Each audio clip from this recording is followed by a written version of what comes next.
మా సో, ఇప్పుడు నేను చెప్పినట్టుగానే నిజంగానే హెయిర్ అనేది ఉన్నదనంటే ఖచ్చితంగా అవును. వాళ్ళకి ఆ హెయిర్ స్టైల్ మూలంగానే వాళ్ళ అందం గూడా పెరుగుతూ అవును. ఉంటుంది కదా!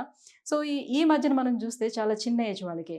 సో, వాళ్ళు చెప్తూ ఉంటారు. మా ఫాదర్‌కి లేదు, ఫోర్ ఫాదర్స్‌కి కూడా లేదు. బట్ నాకు చాలా చిన్న ఏజ్‌లోనే 20 ఇయర్స్ దాటగానే నాకు హెయిర్ లాస్ అయిపోతుంది, పట్టుదలొస్తుంది అని చెప్తూ ఉంటారు.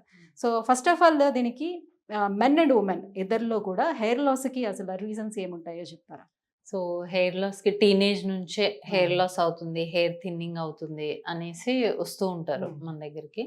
సో, మెయిన్ రీజన్స్ ఇప్పుడున్న స్ట్రెస్.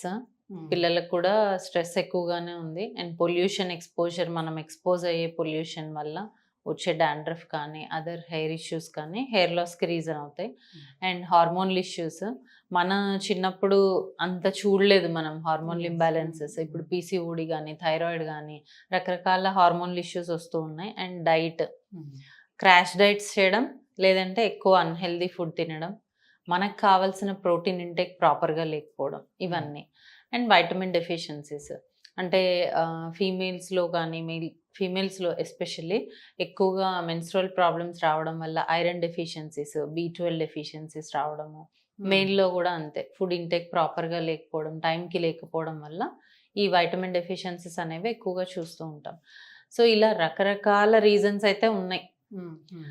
సో, ఎవరైతే ఫస్ట్‌లోనే అప్రోచ్ అవుతారో, ఎవరైతే ఎర్లీ స్టేజెస్‌లోనే అప్రోచ్ అవుతారో, హెయిర్ లాస్ అవుతూ ఉంది మనకి, ఇప్పుడే స్టార్ట్ అయింది. అప్పుడే అప్రోచ్ అవుతారో వాళ్ళకి మనం బెటర్‌గా ట్రీట్ చేయొచ్చు.